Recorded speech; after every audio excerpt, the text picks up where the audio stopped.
The Shrinking of Treehorn, written by Florence Parry Heide, illustrated by Edward Gorey. Something very strange was happening to Treehorn. The first thing he noticed was that he couldn't reach the shelf in his closet that he had always been able to reach before, the one where he hid his candy bars and bubble gum. Then he noticed his clothes were getting too big. "My trousers are all stretching or something," said Treehorn to his mother. "I'm tripping on them all the time." "That's too bad, dear," said his mother, looking into the oven. "I do hope this cake isn't going to fall," she said. "And my sleeves come down below my hands," said Treehorn, "so my shirts must be stretching too." "Think of that," said Treehorn's mother. "I just don't know why this cake isn't rising the way it should. Miss Abernail's cakes are always nice, and they always rise." Treehorn started out of the kitchen. He tripped on his trousers, which indeed seemed to be getting longer and longer. At dinner that night, Treehorn's father said, "Do sit up, Treehorn. I can hardly see your head." "I am sitting up," said Treehorn. "This is as far up as I come. I think I must be shrinking or something." "I'm sorry my cake didn't turn out very well," said Treehorn's mother. "It's very nice, dear," said Treehorn's father politely. By this time, Treehorn could hardly see over the top of the table. "Sit up, dear," said Treehorn's mother. "I am sitting up," said Treehorn. "It's just that I'm shrinking." "What, dear?" asked his mother. "I'm shrinking, getting smaller," said Treehorn. "If you want to pretend you're shrinking, that's all right," said Treehorn's mother, "as long as you don't do it at the table." "But I am shrinking," said Treehorn. "Don't argue with your mother, Treehorn," said Treehorn's father. "He does look a little smaller," said Treehorn's mother, looking at Treehorn. "Maybe he is shrinking." "Nobody shrinks," said Treehorn's father. "Well, I am shrinking," said Treehorn. "Look at me." Treehorn's father looked at Treehorn. "Why, you're shrinking," said Treehorn's father. "Look, Emily, Treehorn is shrinking. He's much smaller than he used to be." "Oh, dear," said Treehorn's mother. "First it was the cake, and now it's this. Everything happens all at once." "I thought I was shrinking," said Treehorn, and he went into the den to turn on the television set. Treehorn liked to watch television. Now he lay on his stomach in front of the television set, and he watched one of his favorite programs. He had 56 favorite programs. During the commercials, Treehorn always listened to his mother and father talking together, unless they were having a boring conversation.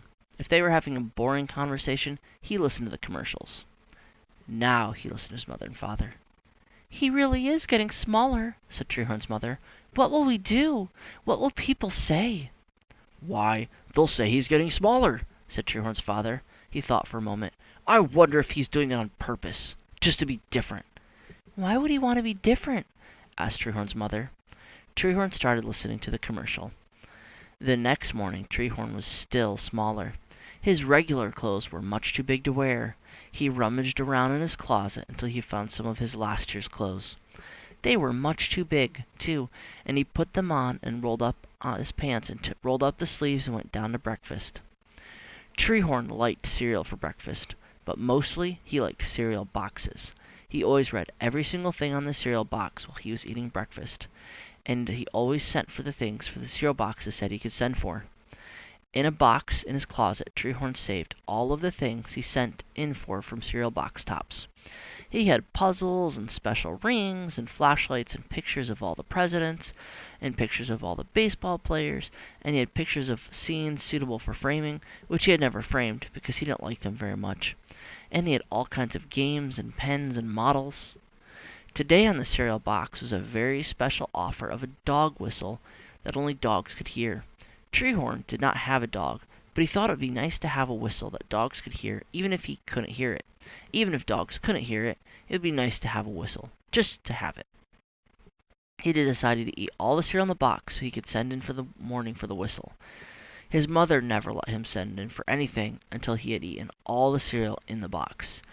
Treehorn filled in all the blank spaces for his name and address, and then he went to get his money out of the piggy bank on the kitchen counter. But he could hardly reach it. "I certainly am getting smaller," thought Treehorn. He climbed up on a chair, he got in the piggy bank, and shook out a dime. His mother was cleaning the refrigerator. "You know, dear, I hate to have you climb up on the chairs, dear," she said, and she went into the living room to dust. Treehorn put the piggy bank in the bottom kitchen drawer. "That way I can get it no matter how little I get," he thought. He found an envelope and put a stamp on it, and he put the dime in the box top so he could mail the letter on the way to school. The mailbox was right next to the bus stop. It was hard work to the bus stop because his shoes kept slipping off, but he got there in plenty of time, shuffling. He couldn't reach the mailbox slot to put the letter in, so he handed the letter to one of his friends, Moshi, and asked him to put it in. Moshi put it in. "How come you can't mail it yourself, stupid?" asked Moshi. "Because I'm shrinking," explained Treehorn. "I'm shrinking, and I'm too little to reach the mailbox." "That's a stupid thing to do," said Moshi. "You're always doing stupid things, but that's the stupidest." When Treehorn tried to get on the school bus, everyone was pushing and shoving. The bus driver said, "All the way to the back of the bus, step all the way to the back." And then he saw Treehorn trying to climb on the bus. "Let that little kid on," the bus driver said. Treehorn was helped on the bus. The bus driver said, "You can stay right up here next to me if you want to, because you're so little." "It's me, Treehorn," said Treehorn to his friend, the bus driver. The bus driver looked down at Treehorn. "You do look like Treehorn at that," he said, "only smaller. Treehorn isn't that little." "I am Treehorn. I'm just getting smaller," said Treehorn. "Nobody gets smaller," said the bus driver. "You must be Treehorn's kid brother. What's your name?" "Treehorn," said Treehorn. "First time I ever heard of a family naming two boys the same name," said the bus driver. "Guess they couldn't think of another name once they thought of Treehorn." Treehorn said nothing. When he went into class, his teacher said, "Nursery school's down the end of the hall, honey." "I'm Treehorn," said Treehorn. "If you're Treehorn, why are you so small?" asked the teacher. "Because I'm shrinking," said Treehorn. "I'm getting smaller."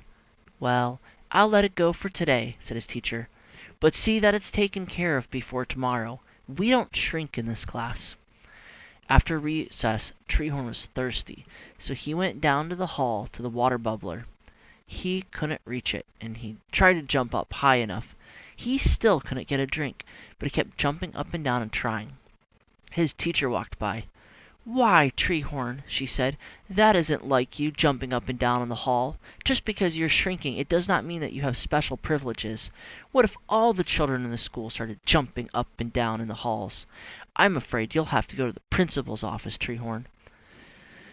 So Treehorn went to the principal's office. "I'm supposed to see the principal," said Treehorn to the lady in the principal's outer office. "It's a very busy day," said the lady.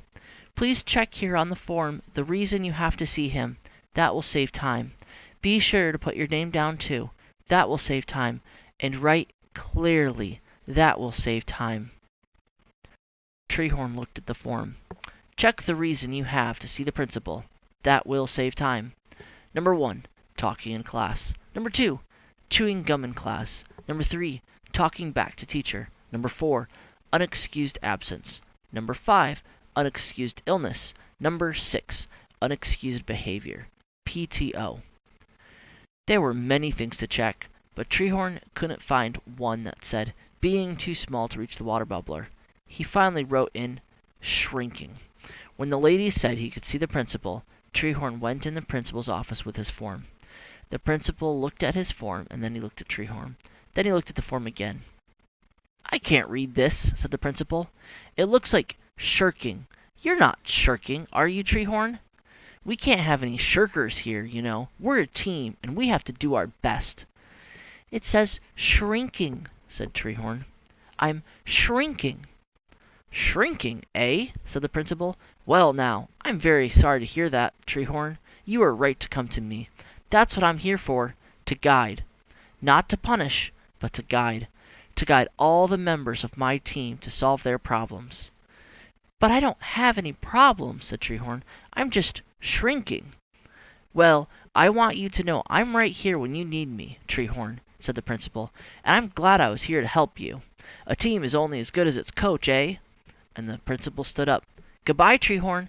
If you have any more problems, come straight to me, and I'll help you again. A problem isn't a problem once it's solved, right?" By the end of the day, Treehorn was still smaller. At the dinner table that night, he sat on several cushions so he could be high enough to see over the top of the table. "He's still shrinking," sniffed his Treehorn's mother. "Heaven knows I've tried to be a good mother." "Maybe we should call a doctor," said Treehorn's father. "I did," said Treehorn's mother. "I called every doctor in the yellow pages, but no one knows anything about a shrinking problem." She sniffed again. "Maybe he'll just keep getting smaller and smaller until he disappears." "No one disappears," said Treehorn's father positively. "That's right, they don't," said Treehorn's mother more cheerfully. "But no one shrinks either." And she said after a moment, "Finish your carrots, Treehorn." The next morning, Treehorn was so small he had to jump out of bed. On the floor was a game he'd pushed under there and forgotten about. He walked under the bed to look at it. It was one of the games he'd sent in from a cereal box. He had started playing it a couple days ago, but he hadn't had the chance to finish it because his mother had called him to come right downstairs that minute and have breakfast or he'd be late for school. Treehorn looked at the cover of the box. The game was called The Big Game for Kids to Grow On. Treehorn sat under the bed to finish playing the game. He always liked to finish things, even if they were boring. Even if he was watching a boring program on TV, he always watched it right to the end. Games were the same way. He had finished this one now. Where had he left off? He remembered he had just to move his piece back 7 spaces on the board when his mother had called him. He was so small now that the only way he could move the spinner was by kicking it. So he kicked it and it stopped at number 4. That meant he could move his piece ahead 4 spaces on the board. The only way he could move the piece forward now was by carrying it. So he carried it. It was pretty heavy. He walked along the board to the 4th space, and it said, "Congratulations, and up you go. Advance 13 spaces." Treehorn started to carry his piece to 13 spaces, but the piece was getting smaller. Or else, he was getting bigger. That was it. He was getting bigger, because the bottom of the bed was getting close to his head. He pulled the game out from under the bed to finish playing it. He kept moving the piece forward, but he didn't have to carry it any longer. In fact, he seemed to be getting bigger and bigger with each space he landed in. "Well, I don't want to get too big," thought Treehorn. So he moved the pieces ahead slowly from one space to the next, getting bigger with each space until he was his own regular size again. Then he put the spinner and the pieces and the instructions and the board back in the box for the big game for kids to grow on and put it in his closet. If he ever wanted to get bigger or smaller, he could play it again, even if it was a pretty boring game. Treehorn went down to breakfast and started to read the new cereal box. It said you could send for 100 balloons. His mother was cleaning the living room. She came into the kitchen to get a dust rag. "Don't put your elbows on the table while you're eating, dear," she said. "Look," said Treehorn. "I'm my own size now. My own regular size." "That's nice, dear," said Treehorn's mother. "It's a very nice size, I'm sure, and if I were you, I wouldn't shrink any more. Be sure to tell your father when he comes home tonight. He'll be so pleased." She went back to the living room and started to dust and vacuum. That night, when Treehorn was watching TV, as he changed over the change channels, he noticed that his hand was bright green. He looked in the mirror that was hanging over the television set. His face was green. His ears were green. His hair was green. He was green all over. And Treehorn sighed. "I don't think I'll tell anyone," he thought to himself. "If I don't say anything, they won't notice." Treehorn's mother came in. "Do turn the volume down, dear," she said. "Your father and I are having the Smedleys over to play bridge." "Do comb your hair before they come, won't you, dear?" said his mother as she walked back into the kitchen. The end.